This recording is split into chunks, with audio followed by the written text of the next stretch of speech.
Hi hello నమస్తే, నేను మీ వాసుదేవన్. చంద్రబాబు గారికి అమిత్ షా పెట్టిన షరతులు ఏంటి?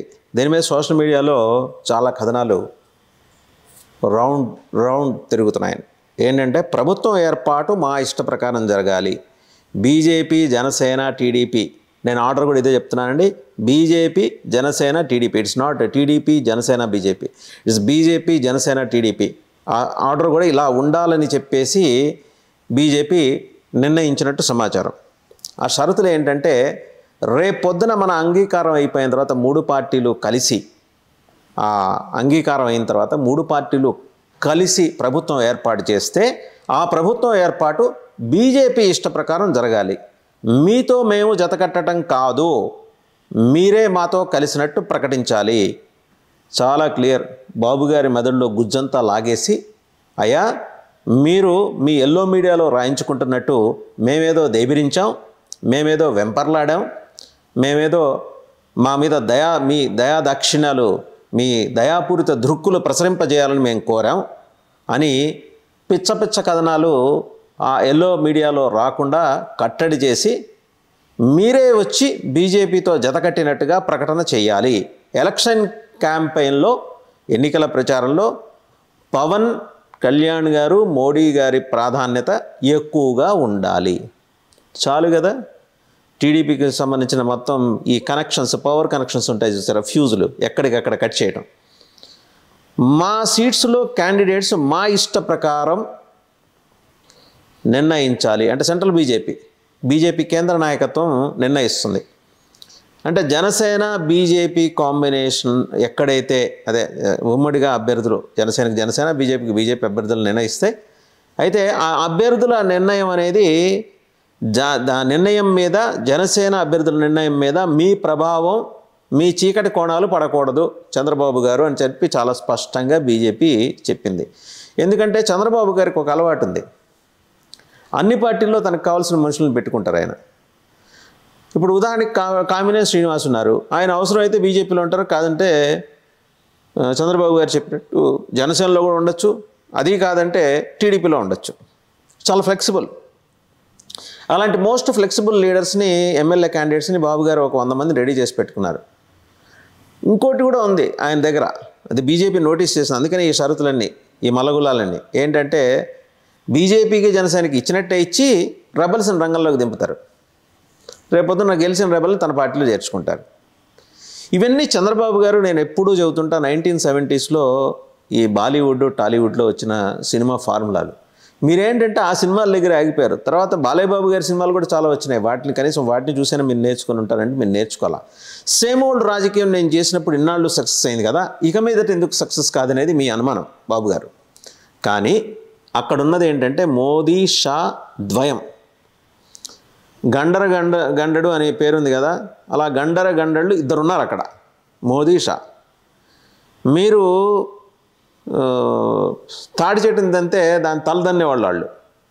సో వాళ్ళు ఏంటంటే మీ అభ్యర్థుల్ని మీరు ప్రలోభాలు పెట్టి వాళ్ళకి బీజేపీ చొక్కాలు, జనసేన చొక్కాలు వేసేసి జెండాలు ఇచ్చి వాళ్ళని అక్కడ నుంచో పెడతారంటే బీజేపీ హెడ్ క్వార్టర్స్ ఒప్పుకోదు. మీ చేతిలో చాలాసార్లు చావు దెబ్బలు తిన్నారు బీజేపీ వాళ్ళు. మీ ఆటలు నడవు. మా పార్టీలో ఉన్న మీ మనుషులకు మా పార్టీ టికెట్స్ ఇవ్వబడవు. చాలా క్లియర్.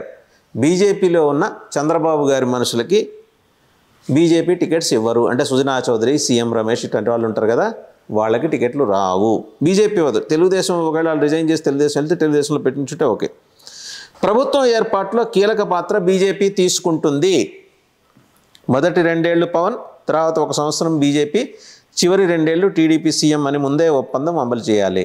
ఎక్సలెంట్గా చెప్పిన ప్రపోజల్. ఈ డ్రాఫ్ట్ రాసింది ఎవరో తెలుసా? అచ్చంగా ఇదేదో సోషల్ మీడియాలో ప్రచారంలో ఉందని కాదు, కానీ ఈ డ్రాఫ్ట్ రాసింది ఆర్ఎస్ఎస్ హెడ్ క్వార్టర్స్ నాగ్పూర్ వాళ్ళు రాశారు. చంద్రబాబు గారితో గేమ్స్ ఆడటం అంటే ఖాన్తో గేమ్స్ ఆడినట్టే, ఒళ్ళు దగ్గర పెట్టుకోవాలని చెప్పి ఆర్ఎస్ఎస్ ఎప్పటి నుంచో చెప్తా వస్తుంది బీజేపీకి. కానీ పోన్లే, చంద్రబాబు గారు మన మనిషే కదా, మన కోసం ఆయన తాపత్రయపడ్డారు కదా అని చెప్పి బీజేపీలో ఉన్న తన మనుషుల చేత క్యాంపెయిన్ చేయించుకునే సమర్థత ఈయనకు ఉంది. కాబట్టి ఈసారి బీజేపీ మోదీ అమిత్ షాల ద్వయం ఆధ్వర్యంలో ఆర్ఎస్ఎస్కే ఆ బాధ్యత అనేది కప్పచెప్పింది. మీరే ఒక డ్రాఫ్ట్ తయారు చేయండి. అది ఎలా ఉండాలంటే మొదటి 2 ఏళ్ళు పవన్ సీఎం, తర్వాత 1 సంవత్సరం బీజేపీ, చివరి 2 ఏళ్ళు టీడీపీ. ఈ లోపల ఏంటంటే ప్రభుత్వ నిర్ణయాలలో టీడీపీ ఎక్కువ జోక్యం చేసుకోవడానికి ఉండదు. చాలా క్లియర్. సమిష్టి నిర్ణయమే ఉంటుంది. సమిష్టి నిర్ణయం తీసుకునే క్రమంలో క్యాబినెట్ సహచరుల్ని ప్రలోభ పెట్టే వ్యవహారాలు టీడీపీ చేయకూడదు. ఎందుకంటే బీజేపీ దిగింది అంటే చాలా మెటిక్యులస్ ఆపరేషన్. అంతలా నితీష్ కుమారే తెల్లారికల్లా యూటర్న్ తీసుకొని మళ్ళీ దేవుడా అంటూ వచ్చి ఎన్డీఏలో దండం పెట్టి మరీ చేరిపాడు. కర్పూరి ఠాకూర్కి భారతరత్న ప్రకటించిన తర్వాత బలహీన వర్గాలన్నీ బీజేపీ వైపు మరలటం అనేది నితీష్కి అర్థమైపోయింది. మన సినిమా కలర్లో తీద్దాం అనుకున్నాం, సినిమా స్కోప్ అనుకున్నాం, కలర్ అనుకున్నాం, 70mm అనుకున్నాం, తీరా చూసి అది డాక్యుమెంటరీ లాగా అయిపోయింది జేడీయూ సినిమా. అనవసరంగా ఇండి అలయన్స్తో వెళ్ళి ఒంటికి సున్నం కొట్టించుకున్నట్టు అయింది, గోడకు కాకుండా ఒంటికి సున్నం కొట్టించుకున్నట్టు అయిందని చెప్పి జేడీయూని తీసుకొచ్చి మళ్ళీ మేము ఎన్డీఏలోనే బుద్ధి పొరపాటు అయిపోయిందని లంపలేసుకొని ఎన్డీఏలని. సో ఇదొక గ్రేట్ మూవ్. కర్ణాటకలో చూస్తే జనతాదళ్ సెక్యులర్ కూడా దండం పెట్టేసి బీజేపీలో చేరిపోయింది. ఇండి అలయన్స్ నుంచి దాన్ని ఇండియా అనలేము, ఎందుకంటే ఆ కూటమి ఓడిపోతే రేపు ఇండియా ఓటమి అనాలి. అందుకని చుక్కల కూటమి, ఐ చుక్క, ఎన్ చుక్క, డి చుక్క, ఐ చుక్క, ఏ చుక్క, కాబట్టి 5 చుక్కల కూటమి. 5 చుక్కల కూటమిలోంచి ఒక్కో చుక్క రాలిపోతుంది. జేడీయూ బయటకు వచ్చేసింది. ఆమె మమతా బెనర్జీ ఆవిడ స్పష్టంగా ప్రకటించింది, మీకేంటి, మీతో పొత్తు ఏంటి, అసహ్యంగాను అని చెప్పి ఆవిడ బయటకు వచ్చేసింది. కేజ్రీవాల్ నమస్కారం సార్ మిమ్మల్ని ఎవరు పిలుస్తున్నాడు చూడండి అని చెప్పేసి వాళ్ళు కాంగ్రెస్ వాళ్ళు తిరగంగానే మాకు కాంగ్రెస్తో సంబంధం లేదు ఆయన చెప్పేశాడు. ఇంకెవరున్నారు, చిన్న చితక చిల్లర పార్టీలు ఉంటాయి. అంటే 1-6 సీట్లు తెచ్చుకునే పార్టీలతోటి వీళ్ళు కాంగ్రెస్ ఎదురీదాలి.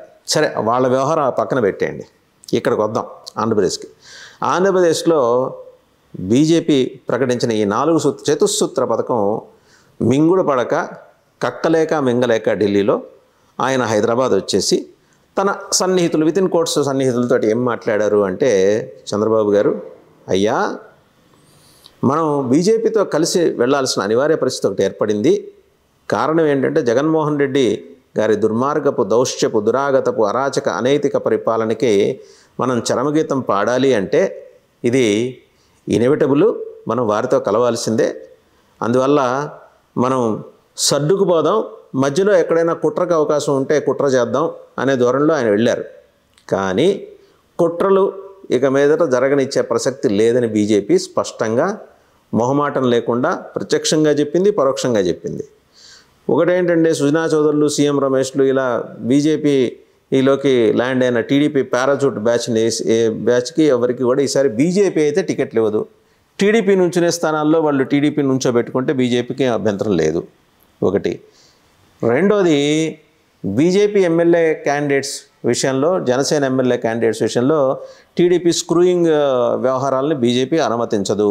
3 క్యాబినెట్లో తీసుకునే సమిష్టి నిర్ణయాల్లో బీజేపీ జనసేన ఎక్కువ ఉంటుంది. 4 టీడీపీ పాలనలో జరిగిన ఈ ఫైల్స్ క్యాబినెట్ మంత్రుల దగ్గరికి తెప్పించుకొని వాటి సంతకాలన్నీ లోకేష్ గారి ఆధ్వర్యంలో పర్యవేక్షణలో జరగటం అనే దాన్ని ఇక మీదట అనుమతించరు. 5వది ఏంటంటే మొదటి 2 ఏళ్ళు పవన్ గారు, తర్వాత 1 సంవత్సరం బీజేపీ, చివరి 2 ఏళ్ళు టీడీపీ. ఆ చివరి 2 ఏళ్ళు టీడీపీ హయాంలో కూడా క్యాబినెట్ సమిష్టి నిర్ణయాలు తీసుకుంటుంది. టీడీపీ ఏమైనా పిచ్చి నిర్ణయాలు తీసుకొని తమ వారికి అనుకూలమైన వ్యవహారాలు నడిపేందుకు బీజేపీ అనుమతించదు. సో క్లియర్ కదా. కీలెరిగి వాత పెట్టమంటే మోదీ షాలకు తెలిసినంతగా మరెవరికి తెలియదు అనేది చంద్రబాబు గారికి ఆ తత్వం బోధపడింది. సో టీడీపీలో ఉన్న మిగిలిన వాళ్ళు కూడా బోధపడుతుందో లేదో చూడాలి మరి.